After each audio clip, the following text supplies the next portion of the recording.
తెలంగాణలో భూ ప్రకంపనలు పలు జిల్లాల్లో కంపించినటువంటి భూమి రాష్ట్రంలో సుమారు 20 ఏళ్ల తర్వాత ప్రకంపనలు. ములుగు జిల్లా మేడర సమీపంలో భూకంప కేంద్రం. గోదావరి పరివాహక ప్రాంతాల్లో అత్యధిక తీవ్రత. ఏపీ, ఒడిశా, మహారాష్ట్ర, ఛత్తీస్గఢ్ బార్డర్లో సైతం మరోసారి వచ్చేటువంటి అవకాశం. ఎన్జీఆర్ఐ శాస్త్రవేత్త శేఖర్ కాళేశ్వరం కూడా భూకంపానికి మరో కారణం అంటూ ఈరోజు శాస్త్రవేత్తలు చెప్తున్న విషయం. ఇది పొలిటికల్ ఈ స్టేట్మెంట్ కాదు, ఇది సైంటిస్టులు చెప్తున్నటువంటి విషయం. నిన్న పెద్ద ఎత్తున అందరం కూడా భూకంపం వచ్చినటువంటి దాఖలాలు చాలా చూసినాం కదా. అది కూడా గోదావరి పరివాహక ప్రాంతంలో ఉన్నటువంటి ఆ జిల్లాలో ఆ ప్రాంతాలను ఎక్కువ రావడం జరిగింది. దానికి కారణం ఏందని శాస్త్రవేత్తలు చెప్తున్నారు. కాళేశ్వరం కూడా మరొక కారణం అని చెప్పేసి చెప్తా ఉన్నారు. సో రాష్ట్రంలోని పలు జిల్లాల్లో బుధవారం తెల్లవారుజామున 7:27 భూకంపం సంభవించింది. రిక్టర్ స్కేలుపై 5.3% తీవ్రత నమోదైంది. సుమారు 5 సెకండ్ల పాటు భూమి కంపించగా ఇళ్లలోని సామాగ్రి కింద పడడంతో ప్రజలు భయాందోళనకు గురయ్యారు. కొన్ని చోట్ల జనం బయటకు పరుగులు తీశారు. ములుగు జిల్లా తాడ్వాయి మండలం ఐలాపూర్ అటవీ ప్రాంతం మేడల సమీపంలో భూకంప కేంద్రాన్ని గుర్తించినట్లు నేషనల్ సెంటర్ ఫర్ సిస్మోలజీ ప్రకటించింది. భూమికి 40 కిలోమీటర్ల లోతులో ప్రకంపనలు నమోదయ్యాయని, ఒకవేళ 10 కిలోమీటర్ల లోతులో వచ్చి ఉంటే ప్రభావం మరింత విపరీతంగా ఉండేదని పేర్కొన్నారు.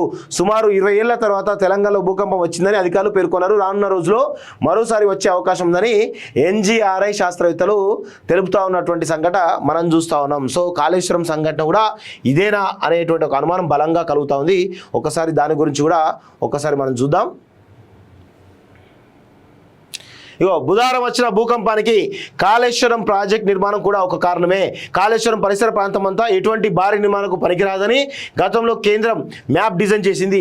డిజాస్టర్కు అనుకూలంగా ఉండేటువంటి ఏరియాల్లో నిర్మాణాలు చేయకూడదు. వాటర్ స్టోర్ చేయడంతో ఆ ఒత్తిడి వల్ల కూడా ఇలాంటివి జరగవచ్చు. కాళేశ్వరం ఎఫెక్ట్ సింగరేణి మీద కూడా ఉంటుంది. 1993లో లాతూర్ భూకంపం హైదరాబాద్ను కుదిపేసింది. ములుగు ప్రాంతంలో భూగర్భ ప్రాంతం అంతా కూడా నులక రాళ్లలో బొగ్గుగనులతో ఉంటుంది. గతంలో కొన్ని వేల సంవత్సరాల క్రితం ఇలాంటివి జరగడం వల్లనే అక్కడ బొగ్గుగనులు ఏర్పడ్డాయి. సుమారు మేడారం, కాళేశ్వరం బ్యారేజ్ ప్రాంతాల్లో అతిశిలలు, బొగ్గుగనులు ఉంటాయి. దశాబ్దాల క్రితమే సిడబ్ల్యూసి మ్యాప్ పబ్లిష్ చేసింది.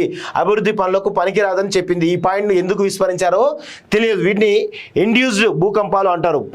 ప్రెషర్ భారీ ఎత్తున నిల్వ చేయడం వల్ల దాని ప్రభావంతో భూకంపాలు వస్తుంటాయి. 2 రాష్ట్రాలు హెచ్చరిస్తున్నా రిస్క్ అసెస్మెంట్ చేయండి అంటూ ఎవరు బివి సుబ్బారావు రిటైర్డ్ శాస్త్రవేత్త చెప్తున్నటువంటి విషయం మనం గమనిస్తాం. ఈయన సైంటిస్ట్ మళ్ళా. సో ఆయన చాలా క్లియర్గా చెప్తా ఉన్నాడు, ఈ భూకంపాలకు కారణము కాళేశ్వరం ప్రాజెక్ట్ అని చెప్పేసి. నేను చెప్తున్నట్టు వాదన కాదు, ఇది రాజకీయ స్టేట్మెంట్ లేకపోతే మాలాంటి వాళ్ళము చెప్తున్నటువంటి విషయం కాదు. బివి సుబ్బారావు అనేటువంటి ఒక శాస్త్రవేత్త చెప్తున్నటువంటి విషయం ఇది.